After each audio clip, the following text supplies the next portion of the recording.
right, what's good, you guys? Before we get started with the video, make sure you guys click the link in the description to DistroKid. DistroKid is the #1 source where you can get your songs placed on all of the major platforms. If you are a producer, writer, artist, whatever, and you're trying to get your stuff placed on there, or if you're trying to get your cousin, your auntie, your niece, whoever, go to DistroKid. Go ahead and click that link in my description. You will get a percentage off.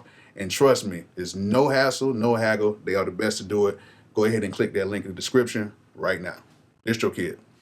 All right, we are back again today with somebody who I really respect, somebody I've known for a while, somebody who's just an overall dope producer, somebody I've heard beats on a lot of stuff, and somebody I really respect. You know what I'm saying? We got the one and only BackPack Miller. One and only. The one and only. It's a lot of imposters, but it's one and only. It's the one and only. Well, it's a pleasure to be here, man. A pleasure for real. Man, I appreciate you for just pulling up and coming by, man. I'm just gonna jump right into it. How much is that chain, man? Like, oh, man. Come on, man. Just, you know, it's kind of sparkling over there. Yeah, so I went BBS. It's BBS. It's BBs. What my boy say, BBs. I bought this with my first big check. It was just this piece alone was 10. My little guy, my logo, and the chain was 20. Man. Yeah. Yeah. And it's a little guy. And the crowd goes wild. You know, I just tucked my chain in. But man, I'm glad you came by here, man, so we can, you know what I'm saying, let people know who you are, stuff that you've done. Yes, I know you from the record with Ayo Teo. Yeah. You know what I'm saying? Of course, shout out to Bless as well, you know what I'm saying? Bless. And just recently, that went platinum. What, double platinum? It's double 3 times? platinum, yeah. Man, Should be 3 times platinum by now. Should be diamond by now. Should be Almost diamond. a billion streams. Oh man, we just got to just check. You know the numbers Right. sometimes. Yeah, get I know. skewed Yeah, sometimes. them numbers. You know, you did the big Ayo and Teo Yeah. record, the Rolex record. You know what I'm saying? And then you did the next single, Better Off Alone. the Bet Off Alone. Then I'm sitting here doing my research. You know how to do my research. Yeah. So I see you had some Kevin Gates stuff in there. Gates, You know what I'm yeah. saying? And then what really blew my mind was you got a sync placement with not just a regular, Yeah. but one of the goats of this thing. One of the good. I'm gonna let you say it. I'm gonna let you say it, 'cause I don't really want to say it, because I be taking over the top sometimes. Man, the biggest Eminem, one of the greatest, man. Yeah. It ain't too many people that can just say they did a record with Eminem. And then you got a sync placement on that, Right. which is more money, Right. because I know about that sync. Right. That sync is a hell of a lot more money. Woo, and it comes faster too. It comes fast. Easier process. Easier process, because boy, it is real out here. But yeah, let people know where you're from, and let people know how you got started in the music business. Just give them like a general background of where you're from, how you got started. From the ATL, Georgia, born and raised. Started off in the church, playing piano at church. Started at 6, and I took lessons one time, and then I was self-taught after that. So a 6-year-old, I learned the fingers, my numbers 1 through 5. I learned how to read sheet music, and then I began to teach myself. But then after that, middle school, high school, I was in the orchestra and the band. So that took my music knowledge a little further. I still wasn't producing though. Yeah, I wasn't making beats in high school like these guys. I was trying to get some money. I was out here throwing parties and just doing everything else except focusing on a career. I was just trying to get money and just When did you start producing? When was like that itch, like you just found it's like, okay, I'm gonna start producing? Man, when I noticed, when I was throwing parties, I would have these guys these artists come through, paying them to host, and I'm realizing how much I'm paying them. I'm like, how much do they really be making? I did my research. I'm like, oh, artists be making money. So I started, let me make some beats for these guys. They coming to my parties. Let me try to throw them a beat. You know, what we had, like the CDs. So yeah, we ain't had or the flash drive. You passing them a flash drive or a CD, like, check out my beats. But it took one person to just believe in me. He paid me like $1,000 for my beats. And I was like, whoa, that's what oh yeah, let me focus on that. Man, when I first got started, I was having to make 150. At the end of the day, like with all the records you've done, like collectively, you sold a few million now. Right. And to not have a crazy catalog, you know. And that's what I was gonna get at. Like with me, my catalog is it's pretty extensive, but it's not like a super crazy catalog because I believe in making quality work and actually doing a lot of stuff.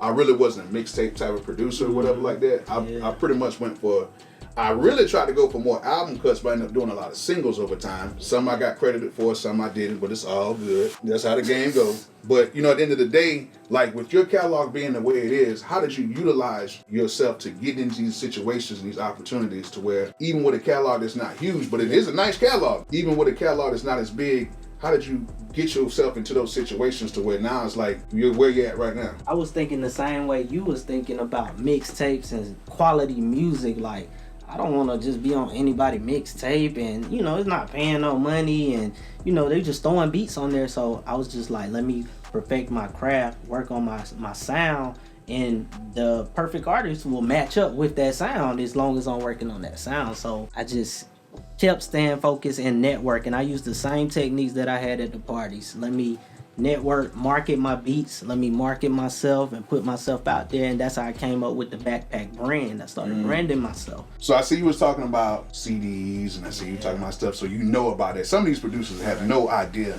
of actual physical copies and stuff like that. What's going on now with the digital age? Do you feel like it's helping the producers or it's kind of hurting producers? I say longevity wise, it's hurting the producers. Like I say, back then with the CDs and the USBs, it was more so getting out hustling, you know, and meeting face to face. These guys just sit on the Instagram, and I mean, I know you get the DMs all day. Hey, I got some loops. Let me send you some loops. Let me send you this. I'm like, bro, can you introduce yourself first? Can you tell me a little about yourself? I had to ask a kid that the other day. I was like, where you from? You just hit me up like, hey, let me see where you from, bro. And keep the loops exclusive, man. Stop sending me loops. You done sent 30 people, then I hear it placing. I'm like, bro, I was working on that same placement. Like, oh, okay, just, man, like, please. don't think that just because you send me a pack of loops and you might send him a pack of loops that we ain't doing the same loops for the same artist. For the same artist, they all working on the album at the same time. But that's stuff like that is messing them up, you know, like I say, because we hear about the producer now and then they gone the next day because they don't know how to market themselves, play the game. You know, it's a game. You gotta know how to play it. That's all. Or you won't have no longevity. Like I said, you in and out. New hits come out every other week. So every day. Right. I see you using the FL thing. Yeah. You know, I'm more of an MPC, you know, iPad type of a guy. What made you want to go with FL?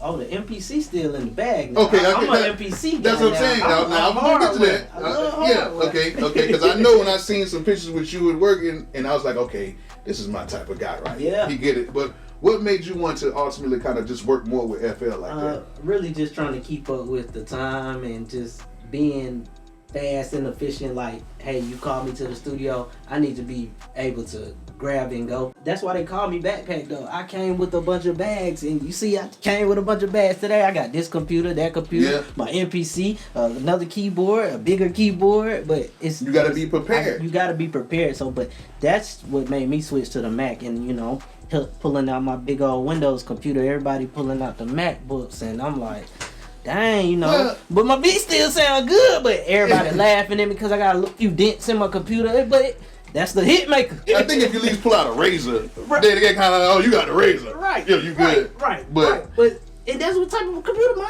is. It is a razor, and they still look at you like that, because it's beat up, man. I done dropped it a few times, but like I tell them, this the hit maker. I can't get rid of it, man. I just got it fixed again because I was like, I'm not getting rid of this computer, man.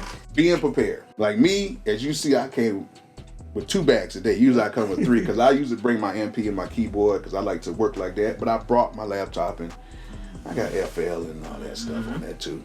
Studio One, Logic, right? You know, all that good stuff. Do you think that a lot of these producers are not preparing themselves for the future? You think a lot of this stuff is like, okay, let me get this hot artist, let's make some quick money. Oh, I just made me $100 grand. That's it. Stay down till you come up, man. That's the realest and truest statement for real. Cause I did it. I'm like, just stay down. Don't worry about the money. It's gonna come. Yeah, we did the beats for free. I know you done gave a bunch of beats away for free, but the ones you got paid for paid you.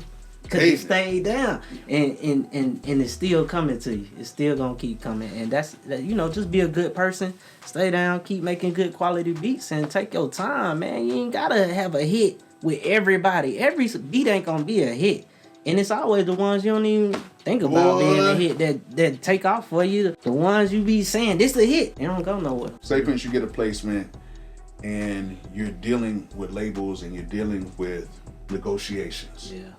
You know, have you had any setbacks from that, or you might say, yes. no, you know, have you had to take that real hard stance where you said, you know what, I can't let this go until y'all pay me. But if y'all want to pay me, I'm sorry, I'm gonna have to just take the loss and just keep moving on. Yes, I have. And man, thank God I got a manager now, so I don't have to deal with those conversations no more. I just pass it on. But man, yeah, starting out when it's just me, to get on the phone and try to hold down your percentage on that record with these guys after you go somewhere. Man, You it's sitting like, there thinking they who got is a gun that? to your head. Yeah, like, yeah, you gonna give me this? Nah, bro, I ain't giving you nothing. I made the beat. I already made the beat. He got on my beat. And that's, you know, I had to stand there. I got to do that now, still, to this day. They will never respect the producer. We just need hoodies that say respect the producer. When we walk in the studio, just respect the producer. Anybody out there that's an idea for you, $1 million idea, respect the producer. The hoodie gonna go crazy. Cause all right, I already got that in production already. I already got that. It went in production 2 seconds ago. See? That's all. Just remember that. The beat came first before you try to talk to me crazy and tell me what I'm gonna do. Nah, remember, the beat came first. And for real, like, how many times have you just went into the studio with the artist and they was like, you know what, I had this idea I need to beat, or is it always kind of been like, oh, that's the beat right there? Certain situations, but I like it when it's like that, when they do have an idea, because as creatives, that's what we supposed to do. Bring your idea to life, man. And that's the beauty of this game. Like, when you can do that. Like, I was just making that beat. I told you, I heard it in my head already. So when an artist comes to me with something they heard already in their head, I know if I can match it, it's a hit, because they've been sitting on it. They hear it. It's just going to just bring it to life. I actually like doing it because my process is a little bit different. Like, I've never really chased placements. Like, most of my big placements always came from me working with artists that were virtually unknown, and I worked with them, and then we just kind of came up together, and that's how I've always worked, all the way from my first placement in 2007 all the way up until now. Like, how do you feel about this game now where everybody's just like placement driven? I feel the same way. I don't chase placements, and I tell my youngins, hey, stop chasing the placement. Chase them beats. Just stack up on them beats, because the right artist, when he come to you, like we said earlier, it's gonna take off. That one song gonna take off, and all you need is one. All you need is one. So why chase all those placements? Because like I said, every beat is not gonna be a hit record. So just take your time, man. I don't get this chasing placement game now, and that's all it is. That's all I hear. Hey, who you got a placement with? Hey, can you get this beat to such and such? Can you get it played? Can you, man? Like you say, start with somebody new, fresh, build a sound. It's gone. Truthfully told, anytime somebody releases anything on iTunes and it makes a sale, guess what that is? It's a placement. It's a placement. It might not be a huge placement, right, but it is a placement. Stack up, man. And stack up. And so, like we was talking, you was saying earlier, you know what I'm saying, about free beats. I can only imagine how many free beats I gave out, because some of these guys right now, I get some young producers, I'm like, hey, I'm working with this artist, I need to get some beats, we're gonna try to build up. They're like, oh, wait a minute. Right. We can't do that. Right. Like, back in the day, I remember I used to go, and if I seen somebody fly at Home Depot, when I first moved here to Atlanta, when I was at Home Depot or anywhere, if they seemed like they was a rapper, I'm walking up to them like, hey, I got my beat CD, bro. Like, you rap? You know anybody rap? Oh, I got a cousin. Yeah, he rap. He pretty big on the east side. Oh, on the west side. Oh, here, take my beat CD. Just leave my tag in the beat, bro. Right. You know what I'm saying? And that got me so many different opportunities just by giving out beats. And I know you have a story about it. Same thing. Man, I wish these producers knew about that, man. And then COVID came and they really can't get out the house, but please get out here in these streets and hustle these beats like you do everything else, man. It's the same game. Ain't nothing changed. Like you said, from 2007 to now, it's the same concepts, that same process, and stick to that. Another thing that I was saying was, on my lives, I talk about this all the time. I call it hand-to-hand combat. Right. Okay? There's so many producers say, man, I can't make it in the game. I can't get a break. I can't get whatever. But right now, in just about every major city, they have open mics. They have beat battles. I got beat reviews online. You know what I'm saying? But I still think it's more effective to meet people face to face, gather people's energy. Now, I know you want to get into certain studios. It's almost best to meet some people when it's like a down moment or whatever. Like when you meet certain artists, how did you meet them? Did you meet them just like out, or did you meet them in the studio, or just kind of set up a little some bit? Some people was out when I did the Lil Durk record. I caught Lil Durk at the club on Old National. Me and my brother was in the club, and he was just in a section, and my brother knew who he was. He went up to him, yo, what's up? We got some beats. You in our city, you gotta rock with us. I was like, oh yeah, you gotta rock with us. I honestly didn't even think my production was up to par with Lil Durk, but oh yeah, we finna play these beats. We going to the studio. But that's what, we gotta get back to that, man. Just catching these guys out and about, and just a comfortable setting. I mean, I don't know now, because everybody don't accept that right now, like don't run up on me if you don't know me type deal now. But man, I miss those times when it was that, when it was like that simple. As an artist, you could you could have producers. I remember when Waka Flocka and the whole crew used to be at the spot at the Black Lion on Wednesday nights. And I remember trying to go. I was like, they're like, oh, that's Waka Flocka. I literally walked up on stage amongst all that, and I'm like, hey, Waka, I'm Bolo. I produced this record. I heard you like the man up. Da da da. Waka gave me his number right there on stage. I never called him though. Oh dang! Waka said he made $30 million when he first started out. Man, listen. I should have got a beat. I'm like, yeah, man. I there's a few mistakes I made. One thing for all you young producers, if you get these artists, is even if you get the DM, respond back. Please. Respond back. Don't be like me. I was out happy with just working with certain artists and doing my thing. But if you get with somebody who you always want to work with, you went through all that trouble, just respond back. I want you to tell something that you wish. This is always the last question I ask. I want you to tell something to these newer producers, these older producers, or really just the producers who haven't got a placement or who haven't gotten anything big yet.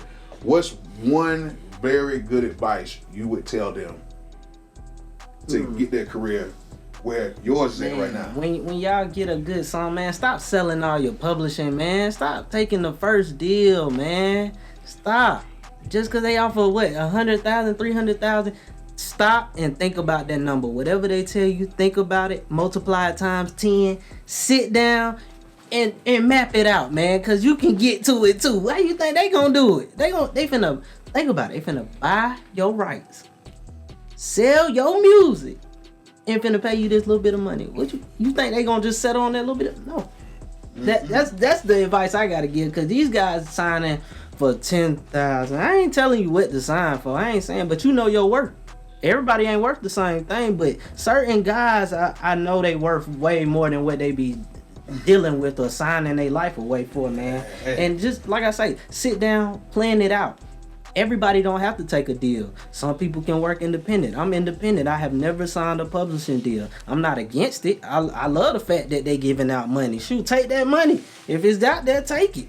But like I say, put the plan together, because everybody's plan is different. Stop looking at that producer and think, oh, because he with Sony, I can go over there with Sony and do the same thing. No, you can't. You not him and he not you. So everybody just stick to they guns. Play your part.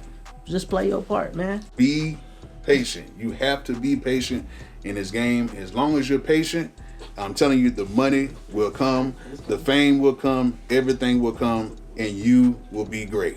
All right?